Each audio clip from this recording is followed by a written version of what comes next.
ब्रह्मा जी का इंद्र से गोलोक और गौओं का उत्कर्ष बताना तथा सुवर्ण की उत्पत्ति और उसके दान की महिमा के संबंध में वशिष्ठ और परशुराम का संवाद।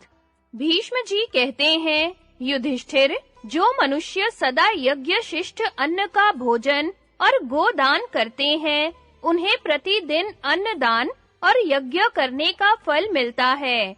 दही और घी के बिना यज्ञ नहीं हो सकता, उन्हीं से यज्ञ संपादित होता है।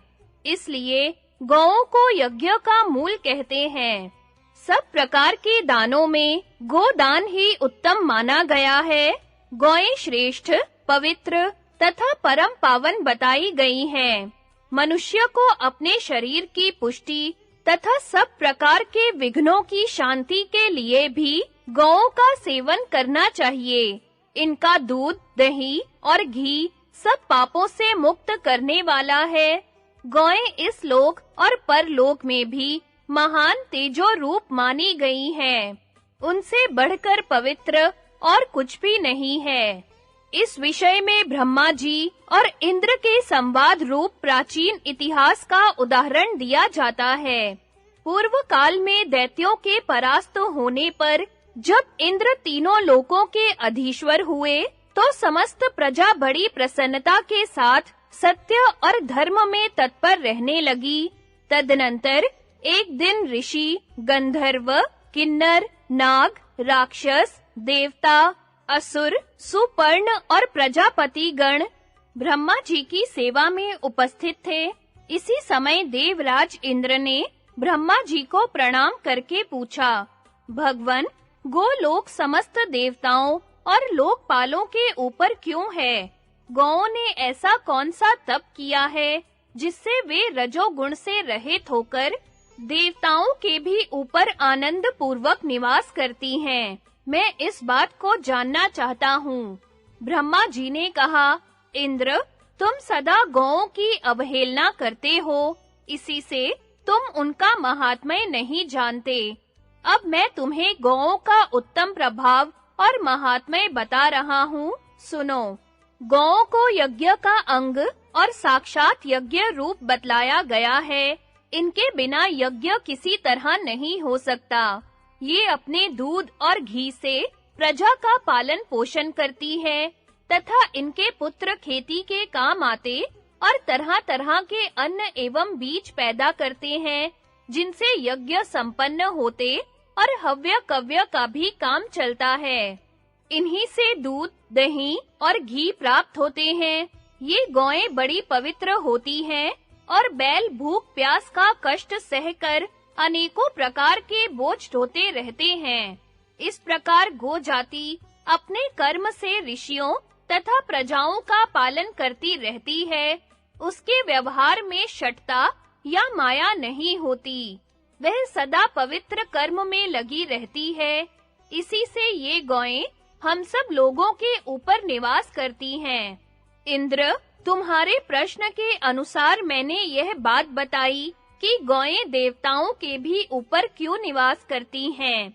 इसके सिवा गौएं वरदान भी प्राप्त कर चुकी हैं तथा प्रसन्न होने पर वे दूसरों को भी वरदान देती हैं। सुरभि गौएं पुण्य कर्म करने वाली, पवित्र और सुलक्षणा होती हैं। वे जिस उद्देश्य से पृथ्वी पर गई हैं, उसको भी मैं बता रहा हूँ, सुनो। पहले सत्य युग में जब देवता तीनों लोकों पर राज्य करते थे, उस समय धर्मपरायणा दक्ष कन्या सुरभि बड़े उत्साह के साथ घोर तपस्या में प्रवृत्त हुई। कैलाश के रमणीय शिखर पर जहाँ देवता और गंधर्व सदा विराजते रहते हैं, वह उत्तम योग का आश्रय ले 11,000 वर्षों तक एक पैर से खड़ी रही। तब मैंने उस तपस्विनी देवी के पास जाकर कहा, कल्याणी, तुम किस लिए यह घोर तपस्या कर रही हो? तुम्हारे इस तप से मैं बहुत प्रसन्न हूँ। तुम कोई वर मांगो, मैं देने को तैयार हूँ।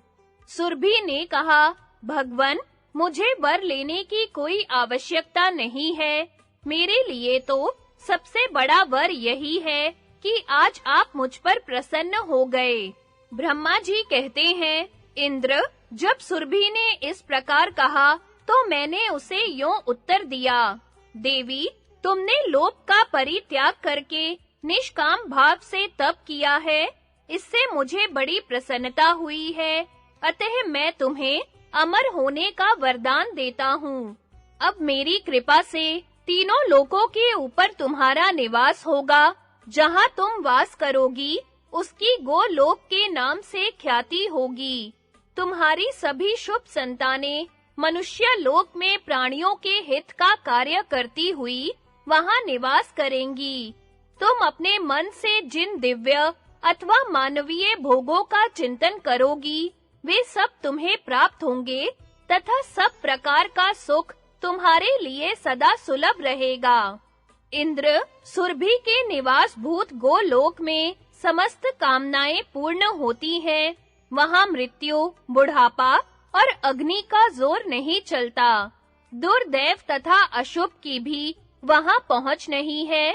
उस लोक में दिव्य वन, दिव्य भवन तथा परम सुंदर एवं इच्छा अनुसार विचरने वाले विमान मौजूद हैं। ब्रह्मचर्य, सत्य, इंद्रिय संयम, नाना प्रकार के दान, पुण्य, तीर्थ सेवन, बड़ी भारी तपस्या तथा अन्य शुभ कर्मों के अनुष्ठान से ही गोलोक की प्राप्ति हो सकती है। इस प्रकार तुम्हारे पूछने के अनुसार मैंने ये सारी बातें बताई हैं। अब तुम्हें गौओं का कभी तिरस्कार नहीं करना चाहिए। भीष्म जी कहते हैं, युधिष्ठिर, यह कथा सुनने के पश्चात इंद्र सदा गौओं की पूजा करने लगे। गौओं के प्रति उनके मन में विशेष आदर का भाव जागृत हो गया। बेटा, गौओं का यह परम पावन, परम पवित्र और अत्यंत उत्तम महात्म्य मैंने सबका सब तुम्हें सुना दिया। इसका कीर्तन समस्त पापों से छुटकारा दिलाने वाला है। जो सदा पवित्र चित्त होकर यज्ञ और श्राद्ध में हव्य और कव्य अर्पण करते समय ब्राह्मणों को यह प्रसंग सुनाएगा, उसका दान समस्त कामनाओं को पूर्ण करने वाला और अक्षय होकर पितरों को प्राप्त होगा। गो भक्त पुरुष जिस वस्तु की इच्छा करता है, वह सब उसे प्राप्त होती है। गौओं में भक्ति रखने वाली स्त्रियां भी मनोवांछित कामनाएं प्राप्त करती हैं। युधिष्ठिर ने पूछा, पितामह, आपने सब मनुष्यों के लिए, विशेषतः धर्म पर दृष्टि रखने वाले नरेशों के लिए परम उत्तम गोदान का वर्णन किया है। वेद और उपनिषदों ने भी प्रत्येक कर्म में दक्षिणा का विधान किया है। सभी यज्ञों में भूमि, गौ और सुवर्ण की दक्षिणा बतलाई गई है। इनमें सुवर्ण सबसे उत्तम दक्षिणा है, ऐसा श्रुति का वचन है। अतः इस विषय को मैं यथार्थ रूप से सुनना चाहता हूँ। सुवर्ण क्या है, कब और किस तरह इसकी उत्पत्ति हुई, सुवर्ण का उपादान क्या है, इसका देवता कौन है तथा इसके दान का फल क्या है, सुवर्ण क्यों उत्तम कहलाता है, मनीषी विद्वान इसके दान का विशेष आदर क्यों करते हैं तथा यज्ञ कर्म में सुवर्ण की ही दक्षिणा क्यों प्रशंसनीय समझी जाती है।